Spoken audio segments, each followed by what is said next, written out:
Estevão, homem cheio de graça e do poder de Deus, realizava grandes maravilhas e sinais entre o povo.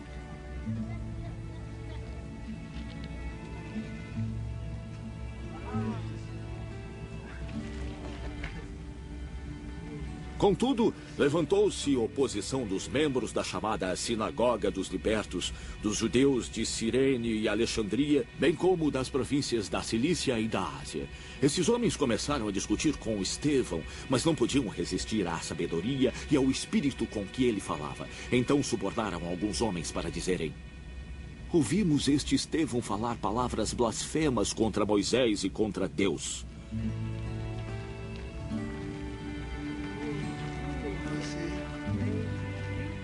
Com isso, agitaram o povo, os anciãos e os mestres da lei, e prendendo Estevão, levaram-no ao sinédrio.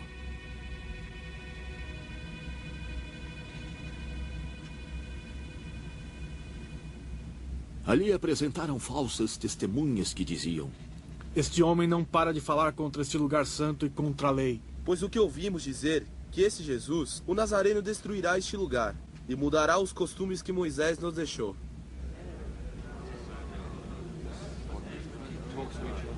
Olhando para ele, todos os que estavam sentados no sinédrio viram que o seu rosto parecia o rosto de um anjo.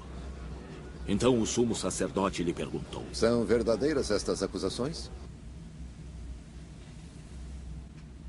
A isso ele respondeu: irmãos e pais, ouçam-me.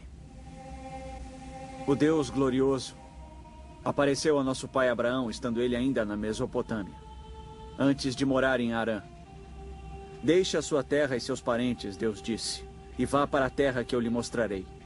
Assim ele saiu da terra dos caldeus e se estabeleceu em Harã. Depois da morte de seu pai, Deus o trouxe a esta terra, onde vocês agora vivem. Ele não lhe deu nenhuma herança aqui, nem mesmo o espaço de um pé. Mas Deus lhe prometeu que ele e seus descendentes possuiriam a terra. Embora naquele tempo Abraão não tivesse filhos, Deus lhe falou desta forma: seus descendentes serão peregrinos numa terra estrangeira e serão escravizados e maltratados por 400 anos. Mas eu punirei a nação a qual servirão como escravos, e depois sairão dali e me adorarão neste lugar. E deu a Abraão a aliança da circuncisão. Assim Abraão gerou Isaque e o circuncidou 8 dias depois do seu nascimento. Mais tarde, Isaque gerou Jacó, e este aos 12 patriarcas. Os patriarcas, tendo inveja de José, venderam-no como escravo para o Egito, mas Deus estava com ele e o libertou de todas as suas tribulações, dando a José favor e sabedoria diante do faraó, rei do Egito. Assim este o tornou governador do Egito e de todo o seu palácio. Depois sobreveio fome a todo o Egito e Canaã, trazendo consigo grande sofrimento. E nossos antepassados não encontravam alimento. Ouvindo que havia trigo no Egito, Jacó enviou nossos antepassados em sua primeira viagem. Na segunda viagem deles, José fez-se reconhecer por seus irmãos, e o faraó pôde conhecer a família de José. Depois disso, José mandou buscar seu pai Jacó e toda a sua família, num total de 75 pessoas. Então Jacó desceu ao Egito, onde faleceram ele e nossos antepassados. Seus corpos foram levados de volta a Siquém e colocados no túmulo que Abraão havia comprado ali dos filhos de Hamor por certa quantia. Ao se aproximar o tempo em que Deus cumpriria sua promessa a Abraão, aumentou grandemente o número do nosso povo no Egito. Então outro rei que nada sabia a respeito de José passou a governar o Egito. Ele agiu traiçoeiramente para com o nosso povo e oprimiu os nossos antepassados, obrigando-os a abandonar os seus recém-nascidos para que não sobrevivessem. Naquele tempo, nasceu Moisés, o qual era um menino extraordinário. Por 3 meses ele foi criado na casa de seu pai. Quando foi abandonado, a filha do faraó o tomou e o criou como seu próprio filho. Moisés foi educado em toda a sabedoria dos egípcios e era poderoso em palavras e obras. Ao completar 40 anos, Moisés decidiu visitar seus irmãos israelitas. Ao ver um deles sendo maltratado por um egípcio, saiu em defesa do oprimido e o vingou, matando o egípcio. Moisés pensava que seus irmãos compreenderiam que Deus o estava usando para salvá-los. Mas eles não o compreenderam. No dia seguinte, Moisés dirigiu-se a 2 israelitas que brigavam. Tentou reconciliá-los, dizendo: "Homens, vocês são irmãos, por que ferem um ao outro?" Mas o homem que maltratava o outro empurrou Moisés e disse: "Quem o nomeou líder e juiz sobre nós? Quer matar-me, como matou o egípcio ontem?" Ouvindo isso, Moisés fugiu para Midian, onde ficou morando como estrangeiro e teve 2 filhos. Passados 40 anos, apareceu a Moisés um anjo nas labaredas de uma sarça em chamas no deserto, perto do Monte Sinai. Vendo aquilo, ficou atônito. E aproximando-se para observar, ouviu a voz do Senhor: "Eu sou o Deus dos seus antepassados, o Deus de Abraão, Isaque e Jacó."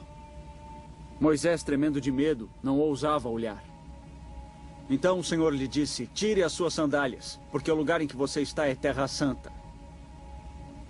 Vi o sofrimento do meu povo no Egito. Eu ouvi seus gemidos e desci para libertá-los. Venha agora. Eu o enviarei de volta ao Egito." Este é o mesmo Moisés que tinham rejeitado com estas palavras: "Quem o nomeou líder e juiz?" Ele foi enviado pelo próprio Deus para ser líder e libertador deles por meio do anjo que lhe tinha aparecido na sarça.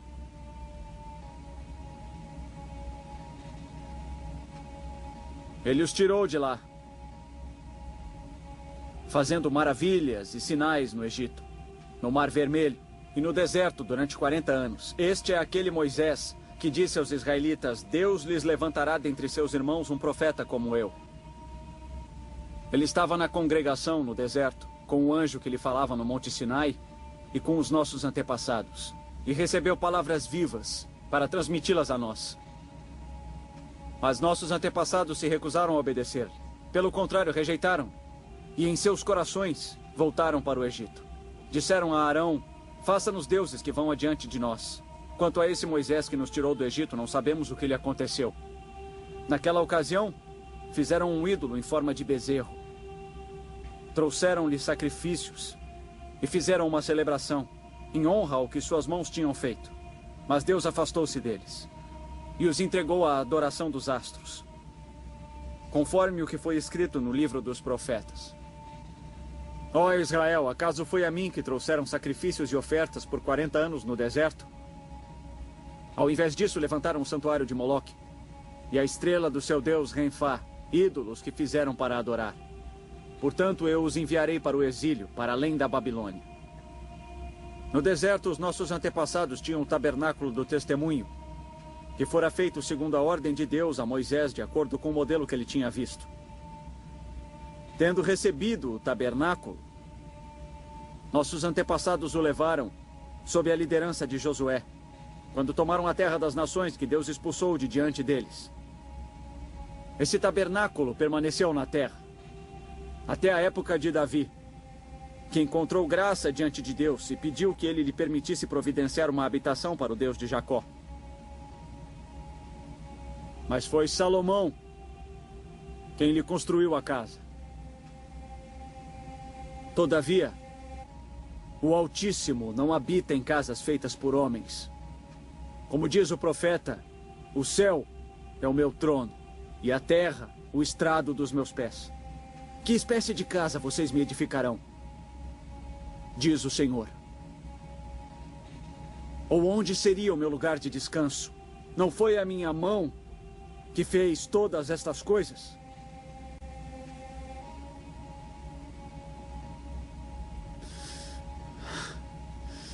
Povo obstinado incircunciso de coração e de ouvidos. Vocês são iguais aos seus antepassados, sempre resistem ao Espírito Santo. Qual dos profetas? Seus antepassados não perseguiram? Mataram aqueles que prediziam a vinda do justo, de quem agora vocês se tornaram traidores e assassinos. Vocês, que receberam a lei por intermédio de anjos, mas não a obedeceram. Ouvindo isso, ficavam furiosos e rangiam os dentes contra ele.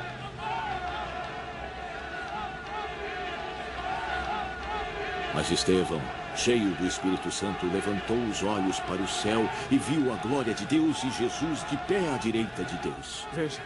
Ele disse: Veja o céu aberto e o Filho do Homem de pé à direita de Deus.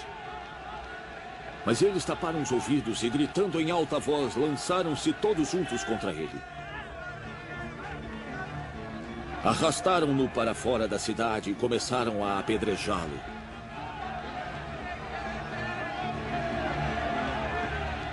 As testemunhas deixaram seus mantos aos pés de um jovem chamado Saulo. Enquanto apedrejavam Estevão, este orava: Senhor Jesus, receba o meu espírito. Então caiu de joelhos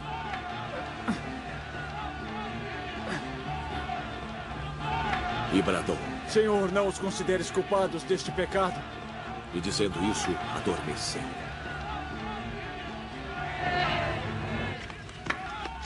E Saulo estava ali, consentindo na morte de Estevão.